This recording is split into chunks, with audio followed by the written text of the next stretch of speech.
गांव के किनारे एक पुरानी सी झोपड़ी थी जिसमें रामू काका नाम का एक बूढ़ा आदमी अकेला रहता था। उसकी उम्र लगभग 70 साल थी। चेहरे पर झुर्रियां थीं, बाल सफ़ेद हो चुके थे और आंखों में हमेशा एक खालीपन दिखाई देता था।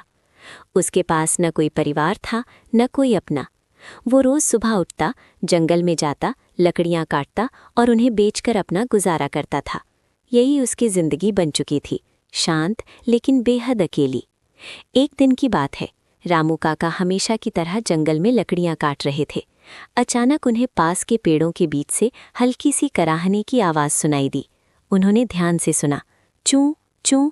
आवाज़ बहुत कमज़ोर थी, जैसे कोई दर्द में हो। रामू काका तुरंत उस दिशा में बढ़े और पेड़ों के बीच झांक कर देखा तो एक छोटा सा बंदर ज़मीन पर गिरा हुआ था। उसके पैर में चोट लगी थी और वो उठ भी नहीं पा रहा था।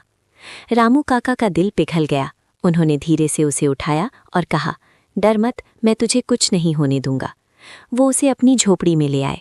उन्होंने उसके घाव को साफ किया, पत्तियों से दवा बनाई और उसे खिलाया पिलाया। कुछ दिनों तक उन्होंने पूरी लगन से उसकी देखभाल की।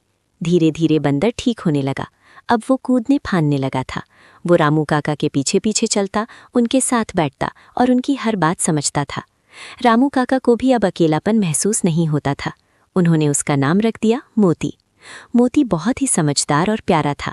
वो रामू काका के कामों में मदद करता, जंगल में लकड़ियां इकट्ठा करना, पानी लाना और कभी कभी तो बाजार तक भी उनके साथ जाना। गांव के लोग ये देखकर हैरान हो जाते थे कि एक बंदर इतना समझदार कैसे हो सकता है। समय बीतता गया और दोनों के बीच गहरी दोस्ती हो गई। अब रामू काका की जिंदगी पहले जैसी सूनी नहीं रही थी। उनके चेहरे पर मुस्कान लौट आई थी। लेकिन एक रात कुछ अजीब हुआ। रामू काका गहरी नींद में थे, तभी उन्हें हल्की सी आवाज़ आई। उन्होंने आंखें खोली तो देखा कि मोती खिड़की से बाहर कूद रहा है। इतनी रात को वो कहाँ जा रहा था, ये सोचकर रामू काका चुपचाप उसके पीछे चल पड़े। मोती जंगल के अंदर गहराई में जाता रहा। रामू काका भी धीरे धीरे उसका पीछा करते रहे। कुछ दूर जाने के बाद मोती एक पुराने खंडहर के पास जाकर रुक गया। वहाँ चारों तरफ अजीब सी शांति थी और माहौल थोड़ा डरावना लग रहा था। तभी अचानक कुछ ऐसा हुआ जिसने रामू काका को हैरान कर दिया। मोती के शरीर से हल्की हल्की रोशनी निकलने लगी। देखते ही देखते वो रोशनी तेज होती गई और कुछ ही पलों में बंदर की जगह एक चमकदार जादुई रूप वाला प्राणी खड़ा था। रामू काका डर गए और पीछे हट गए। तभी उस प्राणी ने मुस्कुराकर कहा, डरिए मत रामू काका, मैं ही आपका मोती हूँ। रामू काका की आवाज़ कांप गई। ये क्या है? मोती ने कहा, मैं कोई साधारण बंदर नहीं हूँ, मैं एक जादुई दुनिया का रक्षक हूँ। बहुत साल पहले एक दुष्ट जादूगर ने मुझे श्राप देकर बंदर बना दिया था। मैं इस जंगल में भटक रहा था जब तक कि आप मुझे मिले। रामू काका ध्यान से उसकी बात सुनते रहे। मोती ने आगे कहा, आपकी दया, आपका प्यार और आपकी सेवा की वजह से मेरा श्राप धीरे धीरे खत्म हो गया। आज मैं अपने असली रूप में वापस आ गया हूँ।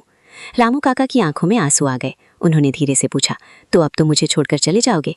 मोती कुछ पल चुप रहा, फिर मुस्कुराया और बोला, नहीं काका, मैं आपको कभी अकेला नहीं छोड़ूंगा। आपने मुझे नया जीवन दिया है। इतना कहकर मोती ने अपने हाथ उठाए। उसके हाथों से एक तेज रोशनी निकली और सीधे रामू काका की झोपड़ी की ओर चली गई। अगले ही पल उनकी पुरानी टूटी फूटी झोपड़ी एक सुंदर और मजबूत घर में बदल गई। उनके आसपास के खेत हरे भरे हो गए। खाने पीने की सारी चीजें अपने आप वहां मौजूद हो गईं। रामू काका ये सब देखकर हैरान रह गए। मोती ने कहा, ये सब आपकी अच्छाई का इनाम है, अब आपको कभी तकलीफ नहीं होगी। उस दिन के बाद से रामू काका की जिंदगी पूरी तरह बदल गई। अब वो अकेले नहीं थे। मोती हमेशा उनके साथ रहता था, कभी बंदर के रूप में तो कभी अपने जादुई रूप में।